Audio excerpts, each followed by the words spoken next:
Hi all, നമുക്ക് ജാനുവരിയിൽ PCBA exam വരുന്നുണ്ട്. So നിങ്ങൾക്ക് അറിയാം, സിവിലിൻ്റെയും കെമിക്കലിൻ്റെയും പോർഷൻസും എൻവയറമെൻറ്റൽ എഞ്ചിനീയറിംഗിന് കുറച്ച് വെയിറ്റേജ് കൂടുതലുമാണ് നമ്മുടെ സിലബസിലുള്ളത്. സോ നമ്മുടെ ഈ സീരീസ് എന്ന് പറയുന്നത് PCB എക്സാം ടാർഗറ്റഡ് ആയിട്ടുള്ള ഒരു ക്വസ്റ്റ്യൻ ആൻസർ ഡിസ്കഷൻ സീരീസ് ആണ്. അപ്പോൾ ഇതിലൂടെ നിങ്ങൾക്ക് കീ ആയിട്ടുള്ള, അതായത് ഇപ്പോൾ നമുക്ക് മെക്കാനിക്സ് ആണെങ്കിലോ അല്ലെങ്കിൽ RCC ആണെങ്കിലോ അതിൽ നിന്ന് എങ്ങനെയാണ് ക്വസ്റ്റ്യൻസ് വരുന്നതെന്നൊരു ഐഡിയ കിട്ടും. നമ്മളെല്ലാം പ്രീവിയസ് ഇയർ ക്വസ്റ്റ്യൻസ് തന്നെയാണ് ഡിസ്കസ് ചെയ്യുന്നത്. പിന്നെ PCB ആകുമ്പോഴത്തേക്ക്, PCBA ആകുമ്പോഴത്തേക്ക് നമ്മുടെ സിവിൽ AE പോലെ ഒത്തിരിയും അങ്ങ് ഡിസൈനിൽ നിന്ന് ഡെപ്തിലൊന്നും ചോദിക്കത്തില്ല. ബിക്കോസ് ഡിസൈൻ ആണെങ്കിൽ തന്നെ നമുക്ക് ബീംസ് മാത്രമേ പഠിക്കാനുള്ളൂ. അപ്പോൾ ഒത്തിരി ഡെപ്തിൽ നോക്കേണ്ട ആവശ്യമില്ല. കെമിക്കൽ എഞ്ചിനീയറിംഗ് സ്റ്റുഡൻസിനോട് പറയാനുള്ള ഒരുപാട് ഇൻഡെപ്ത് ഒന്നും നോക്കണ്ട. ബട്ട് സ്റ്റിൽ നിങ്ങൾക്ക് കോൺസെപ്റ്റ് അറിഞ്ഞിരിക്കണം. അപ്പം ആ കോൺസെപ്റ്റ് നിങ്ങൾക്ക് ആ കഴിഞ്ഞ PYQ നോക്കുമ്പോൾ തന്നെ മനസ്സിലാവും. നമ്മളിപ്പോൾ ഇന്ന് ഡിസ്കസ് ചെയ്യുന്ന ക്വസ്റ്റൻസ് കാണുമ്പോൾ നിങ്ങൾക്ക് സിവിൽ നിന്ന് ചോദിക്കുന്ന ക്വസ്റ്റൻസിൻ്റെ ഒരു റേഞ്ച് മനസ്സിലാവും. അപ്പോൾ നിങ്ങൾ കൂടുതൽ ഫോക്കസ് ചെയ്ത് പഠിക്കേണ്ട എൻവയറമെൻറ്റൽ എഞ്ചിനീയറിംഗ് ആണ്. അവിടെ നിന്ന് നമുക്ക് ഇൻഡെപ്തിൽ എല്ലാ ഭാഗത്തു നിന്നും ക്വസ്റ്റൻസ് വരുന്നുണ്ട്. ഓക്കെ, ഒത്തിരിയും ബുദ്ധിമുട്ടുള്ള ക്വസ്റ്റൻസ് അല്ല, എന്നാലും ഗേറ്റ് ലെവലിലുള്ള ചോദ്യങ്ങൾ ഉണ്ട് കഴിഞ്ഞ ക്വസ്റ്റ്യൻ പേപ്പറിൽ. ഓക്കെ, അപ്പോൾ നമുക്ക് ഫസ്റ്റ് ക്വസ്റ്റ്യനിലേക്ക് പോകാം. Simply supported beam L carries a point load at its midspan. ഒരു സിംപ്ലി സപ്പോർട്ടഡ് ബീമാണ്. അപ്പോൾ ആദ്യം നമ്മൾ മനസ്സിലാക്കേണ്ടത് എന്താണ്, നിങ്ങൾക്ക് കെമിക്കൽ എഞ്ചിനീയറിംഗ് കഴിഞ്ഞവർക്ക് സിംപ്ലി സപ്പോർട്ടഡ് ബീം എന്താണ്, രണ്ട് സ്ഥലത്തും സിമ്പിൾ സപ്പോർട്ട്സ് കൊടുക്കുന്നതാണ് സിംപ്ലി സപ്പോർട്ടഡ് ബീം.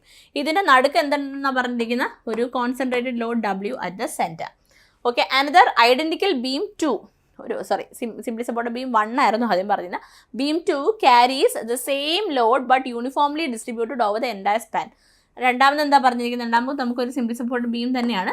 ഇതേ സെയിം ലോഡ് തന്നെ എങ്ങനെയാണ് നമുക്ക് ചെയ്തിരിക്കുന്നത്, UDL ആയിട്ടാണ്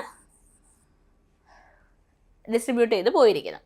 അങ്ങനെയാണെങ്കിൽ the ratio of the maximum deflections for 1 and 2 will be. രണ്ട് കേസിലുമുള്ള ഡിഫ്ലക്ഷൻസിൻ്റെ റേഷ്യോ ആണ് ചോദിച്ചിരിക്കുന്നത്. ഓക്കെ, അപ്പോൾ ഇത് വളരെ സിമ്പിളാണ്. ഇതിനകത്ത് ഒത്തിരിയും നിങ്ങൾക്ക് അതായത് ഒരുപാട് വലിയ കാര്യങ്ങളൊന്നും തന്നെ പഠിക്കാനില്ല. ബിക്കോസ് കാര്യം എന്താണെന്ന് വെച്ച് കഴിഞ്ഞാൽ ഇതിനകത്ത് ഈ രണ്ട് സ്റ്റാൻഡേർഡ് കേസസിൻ്റെയും ഡിഫ്ലക്ഷൻ്റെ ഫോർമുലാസ് അറിയാമെങ്കിൽ ഡിവൈഡ് ചെയ്ത് വെച്ച ആൻസറായി നമുക്ക്, അല്ലേ. അപ്പോൾ ഫസ്റ്റ് കേസിൽ simply support beam with concentrated load at the centre ആണ്. അപ്പോൾ ഡിഫ്ലക്ഷൻ്റെ ഫോർമുല എന്താ വരിക, delta is equal to WL3/48EI ആണ്. ഇതാണ് ഇക്വേഷൻ. ഈ ഇക്വേഷൻ പഠിച്ചു വെക്കുക. Simply support beam with concentrated load at the centre WL3/48EI ആണ്. വളരെ ആവശ്യമുള്ള ഫോർമുലയാണ്. സിവിലുകാർക്ക് ഒരുപാട് പരിചയമായിരിക്കും, പക്ഷേ കെമിക്കലുകാരുണ്ടെങ്കിൽ ഓർത്ത് വെക്കാം. ഓക്കെ, അതായത് ഈ ബീം ഇങ്ങനെ ലോഡ് വരുമ്പോൾ ഇങ്ങനെ ഡിഫ്ലക്റ്റ് ചെയ്യും. ഈ കിട്ടുന്ന മാക്സിമം ഡിഫ്ലക്ഷൻ്റെ വാല്യൂ ആണ് നമ്മൾ എഴുതി വെച്ചേക്കുന്ന WL3/48EI. ഇനി രണ്ടാമത്തെ കേസിൽ എന്താണ് ഡിഫ്ലക്ഷൻ എന്ന് പറഞ്ഞു കഴിഞ്ഞാൽ നമുക്ക് 5/384 WL4/EI ആണ്.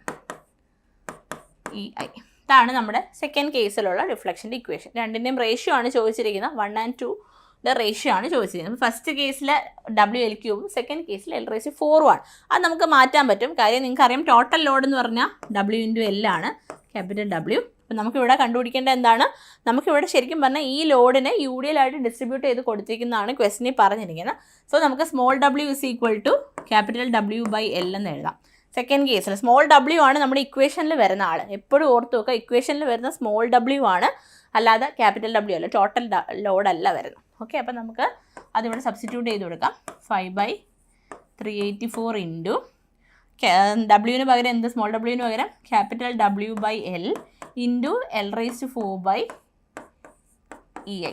ഓക്കെ, ഇവിടെ ഈ എല്ലും ഈ എല്ലൂടെ ക്യാൻസൽ ചെയ്ത് പോയി. നമുക്ക് എന്ത് കിട്ടും, സെക്കൻഡ് കേസിലൂടെ delta 2 is equal to 5/384 WL3/EI എന്ന് വരും.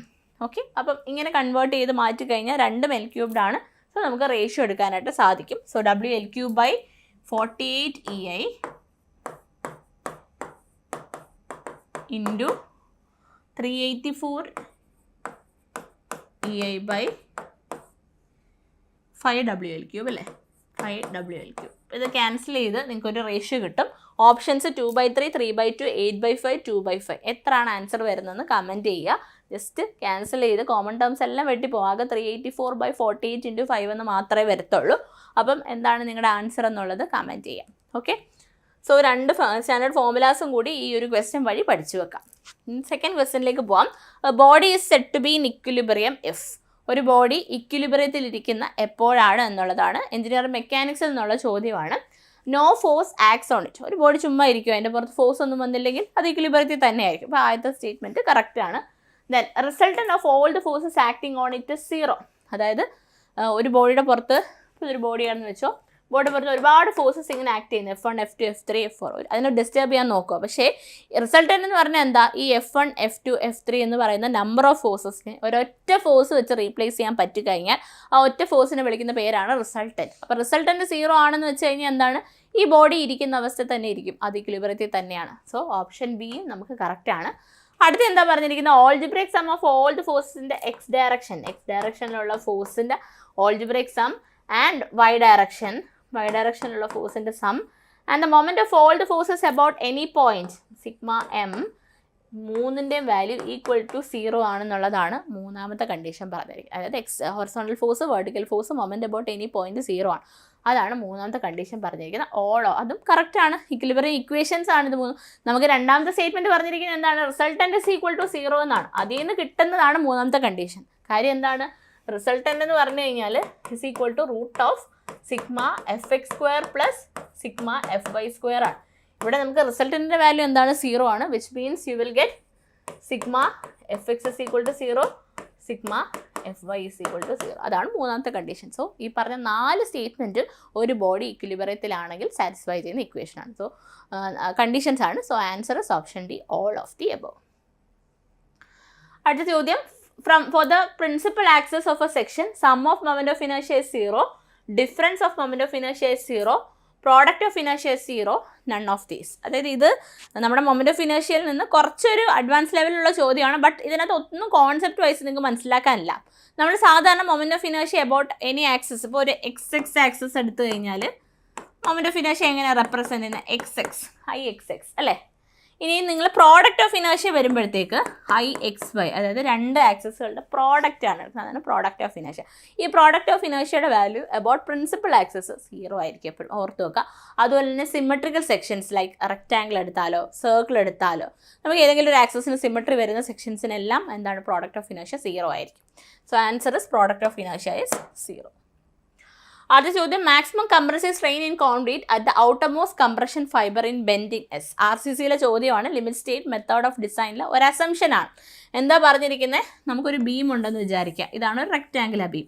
ഈ റെക്റ്റാങ്കുലർ ബീമിൻ്റെ നടുക്കുള്ള ആക്സിസിനെ നമ്മൾ എന്ത് പേരിട്ടാണ് വിളിക്കുന്നത്, ന്യൂട്രൽ ആക്സിസ് എന്ന് വിളിക്കും. ന്യൂട്രൽ ആക്സിസിൻ്റെ മുകളിൽ കംപ്രഷനും താഴെ ടെൻഷനുമാണെന്നാണ് നമ്മൾ അസ്യൂം ചെയ്യുന്നത്. ടെൻഷൻ എടുക്കാൻ കോൺക്രീറ്റിന് കഴിവില്ലാത്തത് കൊണ്ട്, കഴിവ് കുറവായതുകൊണ്ട് നമ്മൾ അവിടെ ആരെ കൊടുക്കും, സ്റ്റീലിനെ കൊടുക്കും.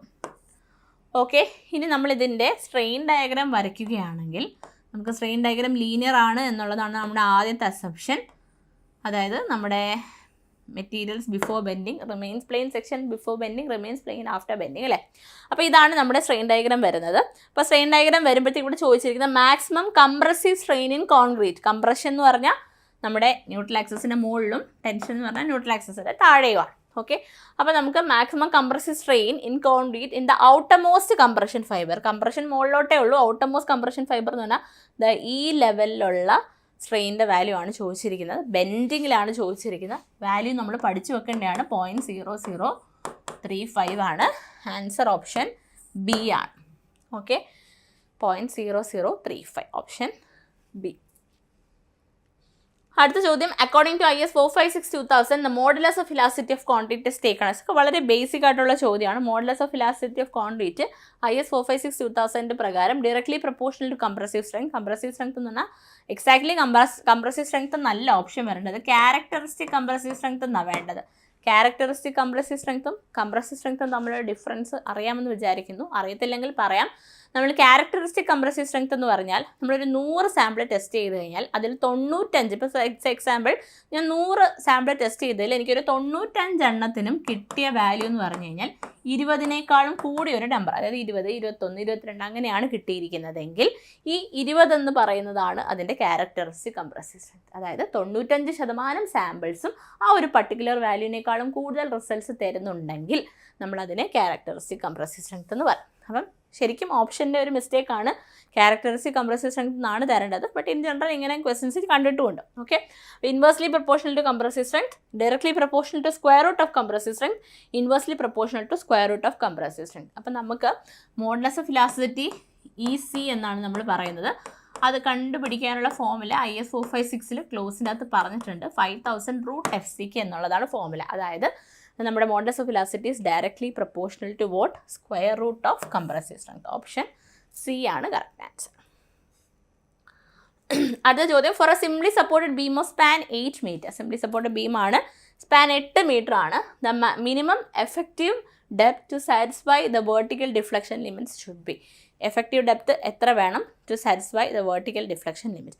അപ്പോൾ നമുക്കിത് സിംപ്ലി സപ്പോർട്ടഡ് ബീമാണ്. കോഡിനകത്ത് പറഞ്ഞിട്ടുണ്ട് 10 മീറ്റർ വരെ സ്പാൻ വരുന്ന ബീംസ് ആണെങ്കിൽ, സിംപ്ലി സപ്പോർട്ടഡ് ആണെങ്കിൽ സ്പാൻ ബൈ ഡെപ്ത് റേഷ്യോ എന്ന് പറഞ്ഞു കഴിഞ്ഞാൽ 20യും, കണ്ടിന്യൂസ് ആണെങ്കിൽ 26ഉം, കാൻഡിലിവർ ആണെങ്കിൽ 7ഉമാണ്. ഇത് കോഡിനകത്ത് പറഞ്ഞ വാല്യൂ ആണ്. ഇവിടെ സിംപ്ലി സപ്പോർട്ടാണ്, 10 മീറ്റർ വരെ സ്പാനിനെ ഇത് ഉപയോഗിക്കാൻ പറ്റത്തുള്ളൂ കേട്ടോ. അപ്പോൾ ഇവിടെ 8 മീറ്റർ ഉള്ളൂ സ്പാൻ, അപ്പോൾ 10 മീറ്ററിൽ താഴെയാണ്. So you can use. അപ്പോൾ സിംപ്ലി സപ്പോർട്ട് ആയതുകൊണ്ട് 20 വരേണ്ടത്. അതായത് span by depth ratio, L/D ratio എന്ന് പറയുന്നത് 20ആണ്. സിംപ്ലി സപ്പോർട്ടഡ് ബീമാണ്. സ്പാൻ എത്രയാണ്? 8 മീറ്റർ ആണ്. ഇവിടെ MM-ലാട്ടോ തന്നിരിക്കുന്നത്. അപ്പോൾ ഞാൻ 8000 divided by D is equal to 20. ഇതിൽ നിന്ന് എഫക്റ്റീവ് ഡെപ്ത് അല്ലേ കണ്ടുപിടിക്കേണ്ടത്, minimum effective depth. So D is equal to എന്ത് വരും? 20 by 8000. So 1/4, that is, നിങ്ങൾക്ക് എത്ര ഒരു ആൻസർ വരും? So answer will be option A, 400 mm എന്ന് വരും. Okay, so answer option A 400 mm ആണ് വരുന്നത്. ഇതിൽ നിന്ന് D കാൽക്കുലേറ്റ് ചെയ്തെടുത്തതാണ്. Okay, next question, out of the following select the most suitable type of bolt that can be used when the bolts are subjected to reversal of stresses. അതായത് നമ്മുടെ ബോൾട്ടിനകത്ത് reversal of stress എന്ന് പറഞ്ഞാൽ സ്ട്രെസ്സസിൻ്റെ nature മാറി വരുന്ന സമയത്ത് use ചെയ്യാൻ പറ്റിയ ഏറ്റവും നല്ല ബോൾട്ട് ഏതാണ്? Ordinary unfinished bolt, turned and fitted bolt, flange bolt, high strength bolt. നമുക്ക് ഉപയോഗിക്കേണ്ടത് ഓപ്ഷൻ ഡി ആണ്, ഹൈ സ്ട്രെങ്ത് ബോൾട്ടാണ്. ഓക്കെ, അപ്പോൾ നമ്മൾ ഇതിനകത്ത് ബോൾട്ടുകളുടെ ഒരു 3 ക്ലാസിഫിക്കേഷൻ പറയാം. ആദ്യത്തെ എന്ന് പറഞ്ഞാൽ അൺഫിനിഷ്ഡ് ബോൾട്ട്സ് എന്ന് പറയും. അതിനെ നമ്മൾ ബ്ലാക്ക് ബോൾട്ട്സ് എന്നും വിളിക്കാറുണ്ട്.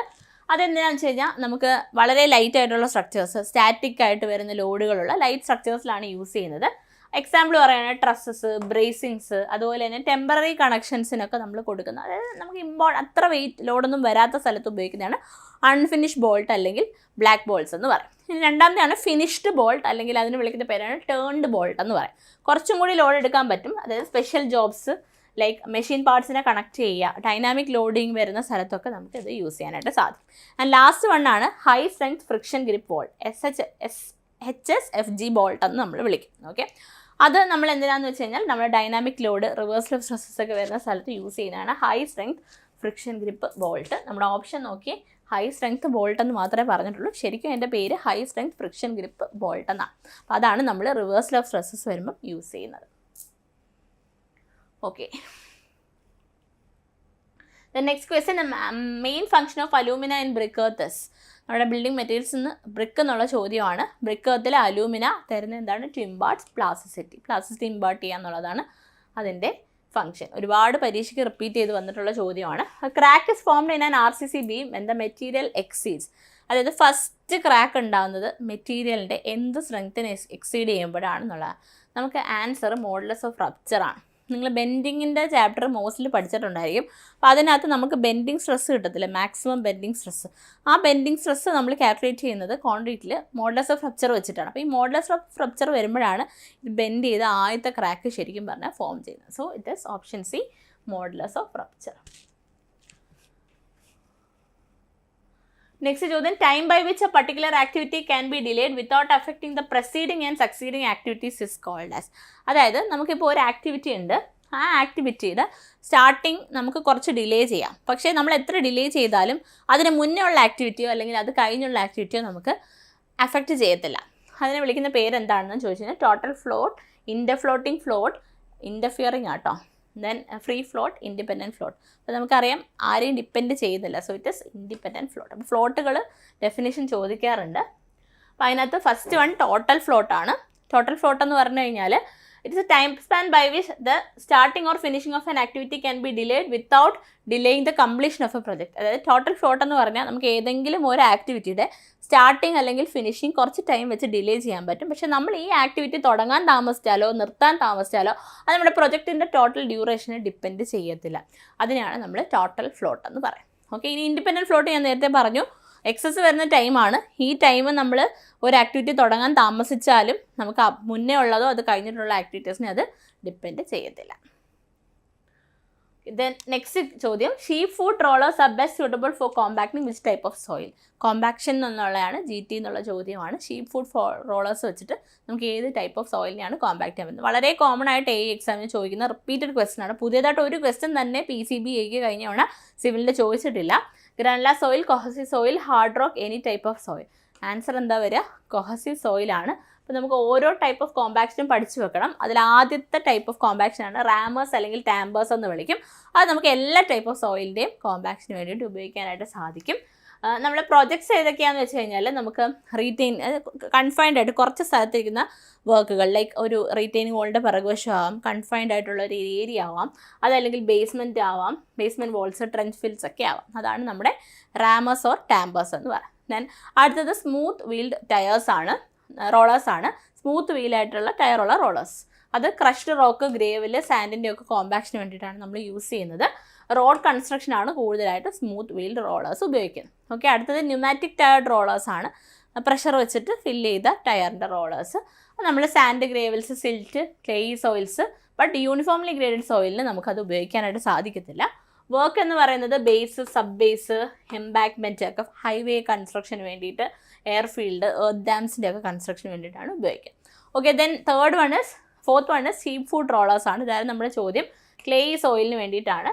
അത് എർത്ത് ഡാമിൻ്റെ കോസിനാണ് നമ്മൾ കോർ ഓഫ് എർത്ത് ഡാമിൻ്റെ കോമ്പാക്ഷന് വേണ്ടിയിട്ടാണ് യൂസ് ചെയ്യുന്നത്. ദെൻ വൈബ്രേറ്ററി റോളേഴ്സ് മെയിൻലി സാൻഡിനാണ്. ഇതും ചോദിച്ചിട്ടുണ്ട്, ഇമ്പോർട്ടൻ്റ് ആണ്. Embankment for oil storage tank ആണ് നമ്മുടെ ആപ്ലിക്കേഷൻ എന്ന് പറയുന്നത്. അപ്പോൾ ഈ ടേബിൾ ഒന്ന് പഠിച്ചു വെച്ച് കഴിഞ്ഞാൽ കോമ്പാക്ഷനിൽ നിന്ന് നമുക്ക് മെയിൻലി ചോദിക്കാൻ കണ്ടോ, കോമ്പാക്ഷൻ്റെ ഒത്തിരിയും കോൺസെപ്ച്വൽ ലെവൽ ചോദ്യങ്ങളുണ്ട്. പക്ഷേ നമുക്ക് മേ ബി കെമിക്കലുകാരും കൂടെ എഴുതുന്ന ഒരു എക്സാം ആയതുകൊണ്ടായിരിക്കും വളരെ ബേസിക് ആയിട്ടുള്ള തിയറി ക്വസ്റ്റ്യൻസ് ആണ് GT എന്ന് പോലും ചോദിച്ചിരിക്കുന്നത്. സോ അത്രയും ലെവലിൽ നമുക്ക് ക്വസ്റ്റ്യൻസ് വരത്തുള്ളൂ, ഒരുപാട് ബുദ്ധിമുട്ടായിട്ട് വരത്തില്ല. ഞാൻ പറഞ്ഞില്ല, കോർ നിങ്ങൾ പഠിക്കേണ്ട കാര്യം എന്ന് വെച്ചാൽ എൻവയറൺമെൻറ്റൽ എഞ്ചിനീയറിംഗ് ആണ്. എൻവയറൺമെൻറ്റൽ എഞ്ചിനീയറിംഗ് ഫോക്കസ് ചെയ്ത് അതിൽ നിന്ന് ക്വസ്റ്റ്യൻസ് എങ്ങനെ വേണേലും ഗേറ്റ് ലെവലിലൊക്കെ നിങ്ങൾക്ക് പ്രതീക്ഷിക്കാം. സോ ആ സബ്ജക്റ്റ് തറവായിട്ട് വെക്കുക. ഓക്കെ, അപ്പോൾ ഇത്രയേ ഉള്ളൂ. ബാക്കി ക്വസ്റ്റ്യൻസ് നമുക്ക് അടുത്ത വീഡിയോസിൽ ഡിസ്കസ് ചെയ്യാം. ഞാൻ പറഞ്ഞ ആൻസർ കമൻറ്റ് ചെയ്യാൻ മറക്കണ്ട. ചാനൽ ആരെങ്കിലും സബ്സ്ക്രൈബ് ചെയ്തിട്ടില്ലെങ്കിൽ ചാനൽ സബ്സ്ക്രൈബ് ചെയ്യാം. Thank you.